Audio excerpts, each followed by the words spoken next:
Welcome back to the Noseball YouTube channel. Today we're going to do just putting NBA teams in a tier list based on how I think like their watchability is. This is right more for if you are more of a casual NBA fan, you just watch your team, but you want to watch more teams, but you don't know too much about it. And when I say casual, I don't mean it in an insulting way. I'm not saying you don't know anything. I'm just saying if you only watch one team 95% of the year, but you want to get into watching more, I'm going to kind of give, a reason why I think, they would be good to watch. And kind of put them in a tier. We don't have a ton of tiers for today. Just kind of must watch. Like if they are on, you should watch them every game you can. Good to watch most of the time, which means like sure, maybe they're getting a bunch of blowout wins, maybe like if it's like a 70-30 split, like it's a good watch, most of the time because maybe they're a good team or they're entertaining, but maybe they get blown out or maybe they blow other teams out. 50-50 is obviously what it sounds like. It's, sometimes half the time it's good, half the time it's bad. You don't really know for more of the middle-ish tiers. And then the bottom one, not much incentive to watch unless you're a fan of those NBA teams and those are who you watch. But we're gonna start off with the Cleveland Cavaliers. The Cleveland Cavaliers pretty much kept their whole roster. They got in Lonzo Ball, they lost Ty Jerome. So pretty much point guard for point guard swap. I think Lonzo Ball obviously is a little more versatile defensively. When healthy, of course. The Cleveland Cavaliers are going to have a very good chance to be the one seed in back to back years in the East. I would put them, and where I put a team right now is not where they necessarily will stay. If I think on it more, if I want to move it based on where I put other teams, then I can, but they have a good chance to blow a lot of teams out next year. They had the defensive player of the year last year, so I'm gonna put it in a good watch most of the time. Um, the Boston Celtics is our next team. Boston Celtics don't have Jason Tatum probably for all of next year. They don't have a great front court rotation, but there is a good chance Jaylen Brown could be, all NBA. This is where we see the all NBA version of Jaylen Brown pop back out because he's been there before. Derek White, maybe sneaky all star or like a snub for an all star. But honestly, team I can't imagine is going to be very good. They're not necessarily done because I think they are still a second apron team, which means that they still need to shed off some money. So I'm going to say, honestly, there's not much of an incentive to watch the Celtics this year because they won't be competing. I might move them up to 50-50 because again, Jaylen Brown still there. You still got Derek White, Peyton Pritchard was sixth man of the year. They got Anthony Simons as of right now, but as of right now, I'm gonna have them in. There's not too much to look out for other than if you want to track out on Jaylen Brown. The Knicks. The Knicks are a team similar to the Cavs. They could very well be a one seed, but they added some depth. They got Yabusele, they got Clarkson. They kept Mitchell Robinson. Obviously, their starting five is all still there. Um, Honestly, this might be my first must-watch team. If the Knicks are on, you should probably watch them. Now, granted, again, I'm saying if you are just want to get into watching some more teams and you don't know much about it, the Knicks, I would probably say Jalen Brunson, a 6-foot guard who's made all NBA back-to-back years. I mean, they've got a lot of talent over there. Which is why I put them over the Cavs because the Cavs have a lot of talent too, for sure. But I think the casual fan would be more drawn into the New York Knicks team, so that's why I'm going to keep them in must watch for next season as of right now. The Pacers, another team similar to the Celtics, who obviously would be competing. They were a game away from winning the finals last year. Halliburton's out for the year.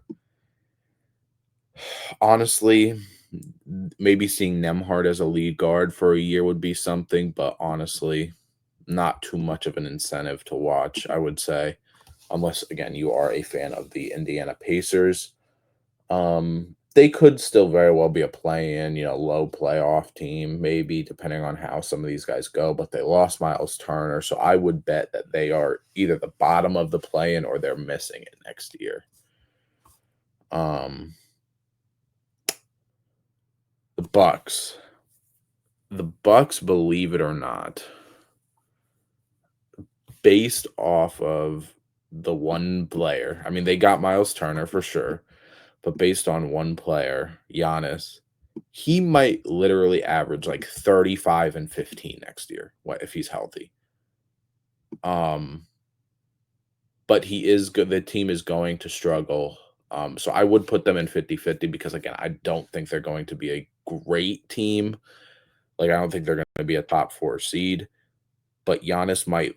There's a very good chance we see Giannis pull a LeBron, like with the Cavs in 2018, where the roster, like, sure they had, like Kevin Love was still fine, whatever, but like that team had no business making, like, shouldn't have made the finals probably, and they got demolished in the finals. This could be Giannis's version of the Cavs, so that is why I think they would be a good watch for most of the time, even though they very well might lose a lot. Um, Pistons. The Pistons are a deep team. They added Zakaris LeVert. They didn't bring back Malik Beasley. They lost Tim Hardaway. Um, I feel like they did something else. I know they. I think they brought back Paul Reed, but like I don't know. I think that the Pistons have a very good chance of being one of those sneaky teams to get into the top of the East.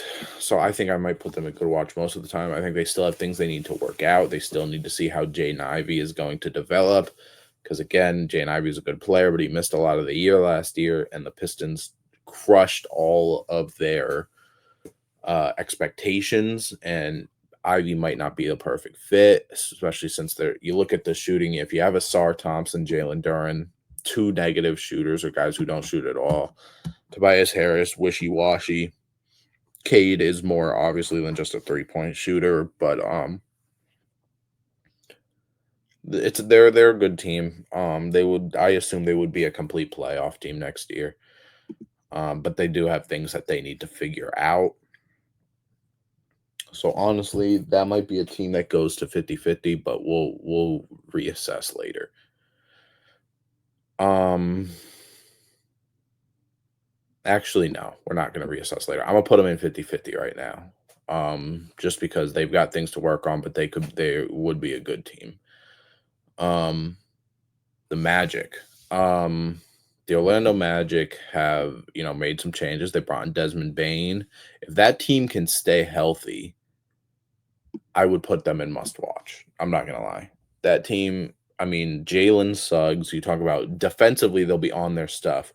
Their offense might be a top, 10 or 15 offense for ones, but if Paolo has a top 10 player season next year, and if again Jalen Suggs can be healthy, Desmond Bain provides them that with the perimeter scoring that they need. Franz Wagner, if he can pick up his shooting and play in general, he could probably be an all-star as well. Um, so I'm gonna need to put them in must watch, I would say. Um, the Hawks are another team that did a lot. They got Porzingis.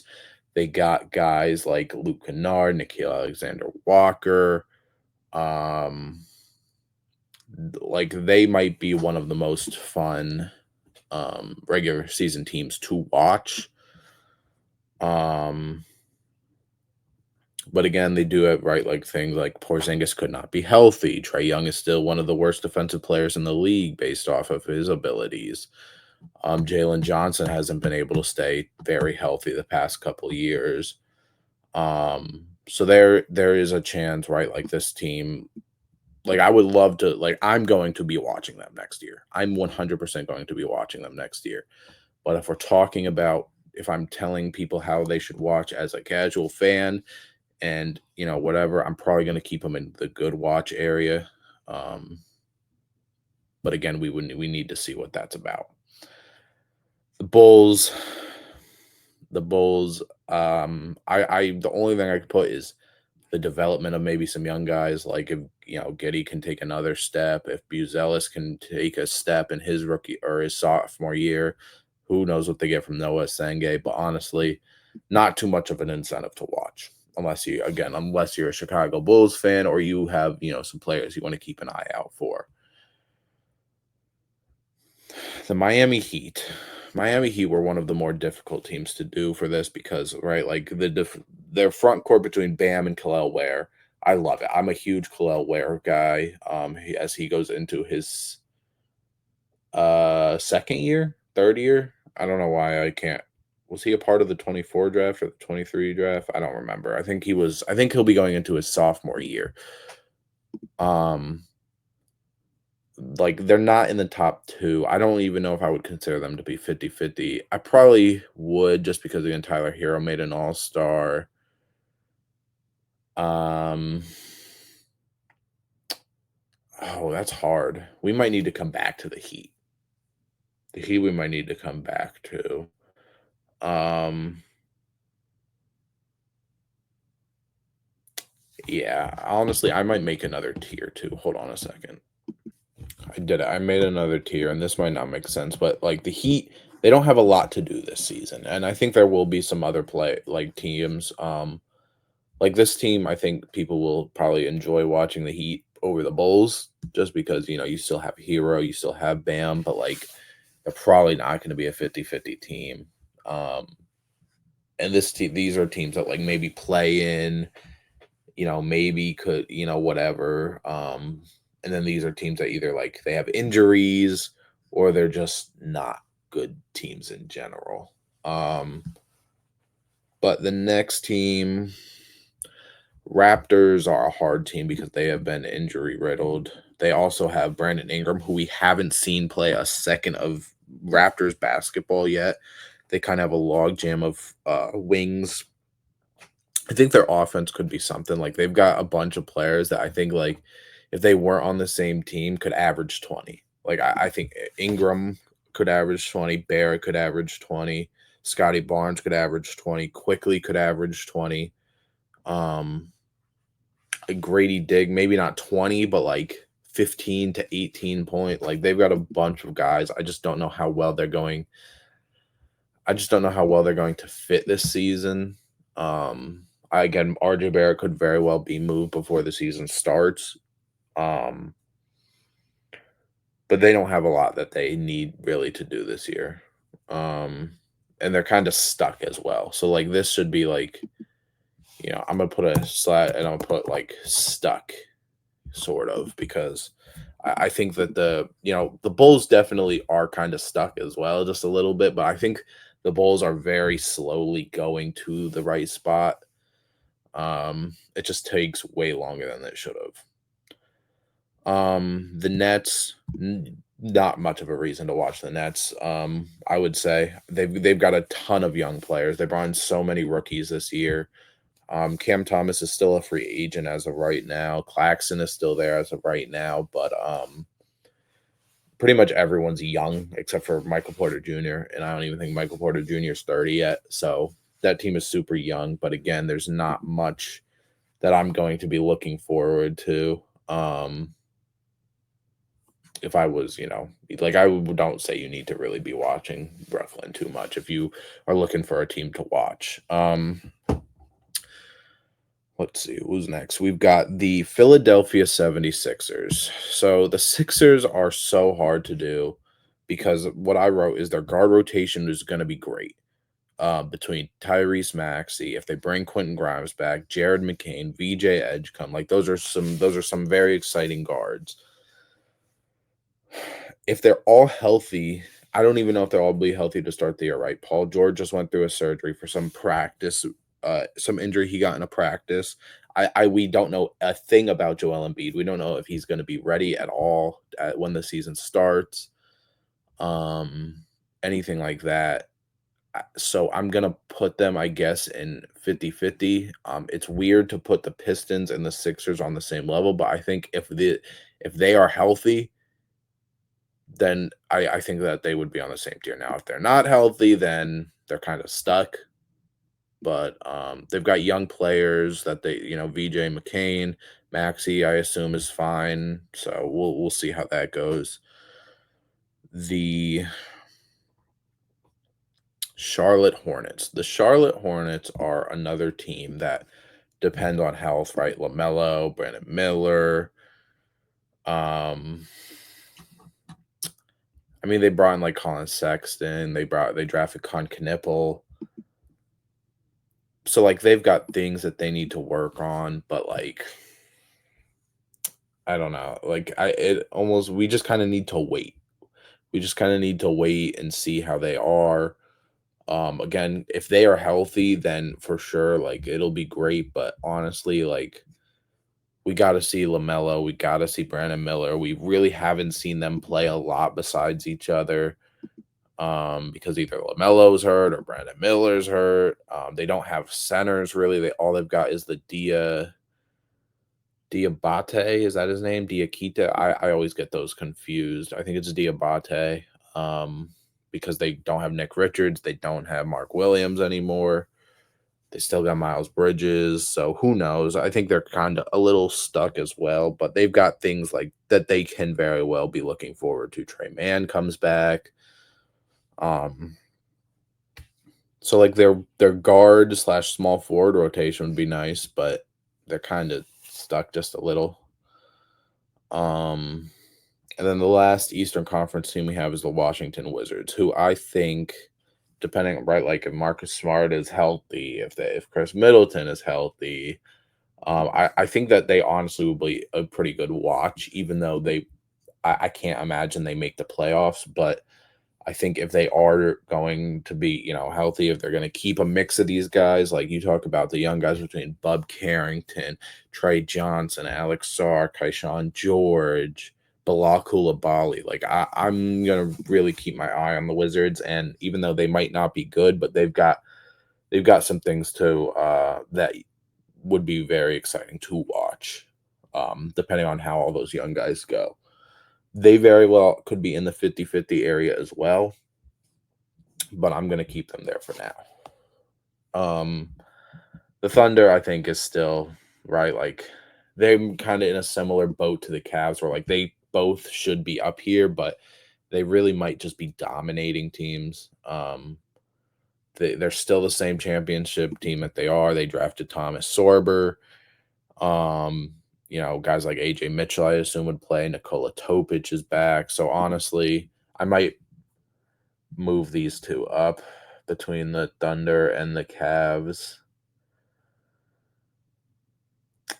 Yeah, I'll probably move them up eventually. Let me get the Rockets, must watch 100%. They added the greatest scorer of all time. Sure, he's gonna be 37 years old, but you still got Amen Thompson, you still got Jabari, you still got Sengun, Tari Eason. Like the defense was gonna be great. You brought back Steven Adams and Clint Capella. I mean, Reed Shepherd should probably be playing. So the Rockets is a team I will 100% would recommend to watch next season. The Lakers. Now, the Lakers are a team that does not have a lot of defense. I assume they would be a good watch most of the time, because you get a full season of Luka and LeBron, but there's not a ton of I don't know. Like the defense isn't amazing. The defense isn't perfect by any means. Um, yeah, I just don't. I don't know. There are some things over there that it's gonna be rough sometimes for sure, like defensively. So I'm gonna put them in good watch most of the time, even though just based off Luke and LeBron, some people would put in must watch right away. So maybe they can go towards the front of the list, I guess. But I can't say that every single night I would tell you have to watch Luke and LeBron. It's not Luka and LeBron. I wouldn't tell you every night you have to watch the Lakers.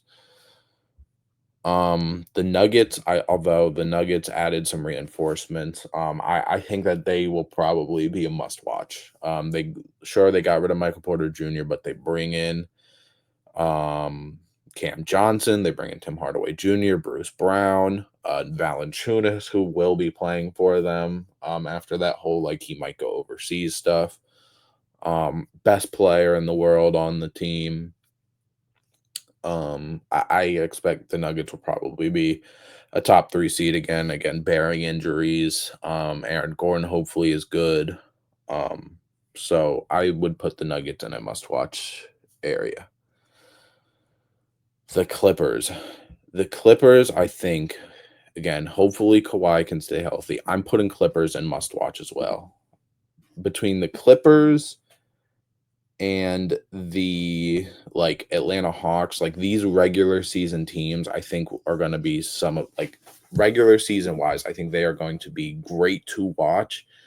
And the reason I say regular season is like I don't know really if people are saying the Clippers or the Hawks are going to do much in the playoffs. Like sure they could be a first round, second round team, but do people really have them winning? Who knows? Like, I feel like there's a few of those teams every year where it's like regular season, you can't miss them. Like James Harden has been on a lot of those teams, but in the playoffs, it's like I'm probably not picking them against a ton of people. The Timberwolves, man, I can't just put everybody a must watch, right? But the Timberwolves defensively, offensively, between having Anthony Edwards, they've got I assume Dillingham and Terrence Shannon are gonna have to play minutes this year based off the regression of Mike Conley, losing Nickeil Alexander-Walker. I'm putting them in must watch as well. I like I can't ignore it. They were the best defense in the league 2 years ago. I don't know if they were last year, but Naz Reid off the bench, Chenzo off the bench. Again, Terrence Shannon, Dillingham, I assume, right off the bench would be playing a bunch, part of the regular rotation. Jane McDaniel's still there, so I got to put him in must watch. Warriors. The Warriors are the only team in free agency who haven't done a thing. They haven't re-signed anybody. They lost Kevon Looney. So I'm stuck between putting them in 50-50 or they do have things to do this season. They do, so I'm going to keep them in 50-50 because they have Curry, they get Butler for a full year. But they are very 50-50. Like they need to figure some things out over there.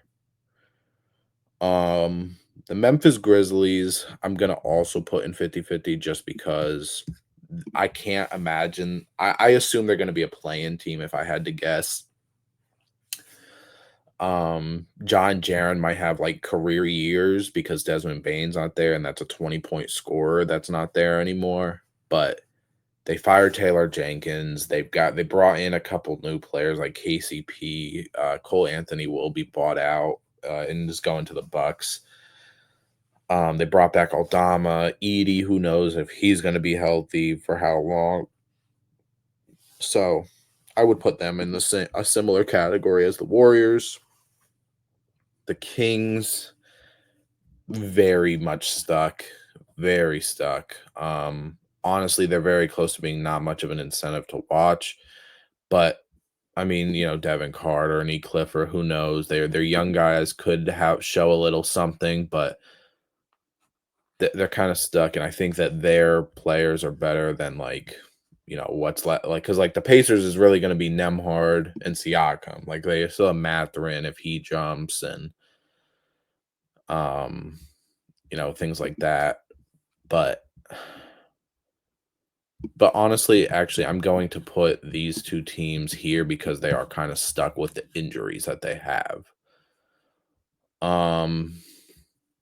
This row, I mean, it's like there's just not a lot to look forward to. And again, I'm very close to putting the Kings here because again, like this could honestly be a whole section, these two things, because like a lot of what these teams are here for very well could be here, but we'll get there. Next we have Dallas. When Dallas is healthy, I think that they might have one of the best lineups in the league, but the thing is they're not gonna be healthy. Like Anthony Davis, Kyrie's gonna come back at some point, but Lively's been injury prone. Gafford missed time last year. But I'm gonna keep them in good watch because they've got Cooper Flag. The team is still pretty deep, like, so I'm gonna keep them in good watch most of the time. If they were healthy, like 100%, they would be in must watch, which maybe we do this in the middle of the season and they will be up here. But as of right now, they're going to be a good watch most of the time. But I would 100% watch the Dallas Mavericks. See, they are very close to also being in this must watch tier. Um, yeah, I feel like I'm gonna. So, like, I think the Clippers are gonna come down here, just because I don't want to have my personal biases like coming in, like, because I feel like a lot of people might not feel the way that I feel about the Clippers, but I think these other teams, like, I think I'm gonna move Magic down as well. I'm gonna probably then I'll probably move Thunder. Probably gonna move Thunder and Cleveland up. Um, and yeah, all right. Last few teams here we've got so Phoenix, high scoring backcourt. They've got some new centers, but they sort of are stuck. I can't imagine they're gonna be very good. Like they're gonna be, I think, better than this, but they don't have too much to do this season with what they were given. Um, the Blazers is a very hard team because like no Damian Lillard, Drew Holiday. I can't imagine is going to be there, but like Scoot, Shaden Sharp, um, Scoot, Shaden Sharp, like Jeremy Grant, Denny Adia, Klingon off the bench. You right, like you got as of right now Robert Williams, I don't know how to say Young Hansen. However, the guy that got drafted 16th for them. Um, I mean, like you've got Tumani Kamara, who honestly might start over Jeremy Grant. So I'm going to put them in 50-50. Again, I don't think they are going to be a playoff team, probably not even a play-in team, but there are some very like there are a bunch of players who could break out for Portland. Um the Spurs. I mean, Wemby, a full year Wemby and Fox. You got Castle. You just drafted Dylan Harper. You still got like Harrison Barnes. You still got Jeremy Sohan. You signed Luke Cornett. You can't put the Spurs in anything less than must watch. Um, Pelicans, very much 50-50. They got some like Jordan Poole's there now. Trey Jones, or not Trey Jones. Trey. No, sorry. Jeremiah Fears and Derek Queen as rookies. I meant to say Trey Murphy. And Herb Jones will be back. I combined their names. But again, they got to stay healthy. So that's why they're staying at 50-50. They could be very exciting. They could be back towards play-in, but they're just it's just 50-50 for me. Because DeJounte Murray, I don't know if he'll be ready to start. And then Utah, they just got to figure out who's to stay over there, right? Like I can't mark it in. They got to figure out what pieces they're really sticking with. But other than that, I wouldn't say there's too much of an incentive to watch them unless you're a fan. But that is it. Again, this is of course my opinion. I'm not about to say this is the best ranking we got out here. This isn't the best, whatever. But I would say if someone asked me, I would say these are the teams I would probably tell them to watch first. These are the teams I would probably tell them, like it's probably going to be a good watch. This I would say is like, okay, these are the third tiers, fourth tiers of teams that like either they've got injuries or they made moves where they're probably not going to be too amazing, but they could have some moments, some games. Like this might be like the highlight tier. Like you watch a lot of highlights from this tier. Like you watch some Jaylen Brown highlights, you watch some Siakam highlights, you watch some Devin Booker and Jalen Green highlights, you watch some Brandon Miller, LaMelo, and then this, it's like they got things that they need to figure out. not there's not too much of an incentive to watch them as of right now. But yeah, I think I'm pretty happy with this. I hope my reasonings made sense. And yeah, I would say that this is how I do it. Let me know what you think. Of course, I'm not saying I'm 100% right. I'm willing to listen to the comments. Give me your thing. Maybe I insulted your favorite team, maybe whatever. But I think if this was again, if someone was to ask me who doesn't know anything about the NBA and they said, "Hey, I'm trying to get into the game, but I don't know really to who watch, who I, whatever." Like, of course, I'm watching all 30 of these teams, me, but I'm not just a casual fan. I love the NBA. I don't just watch my team. This is how I would probably say and what I would say with it. But thank you for watching. Make sure you subscribe if you like my content. Make sure you like and comment as well, and that's all.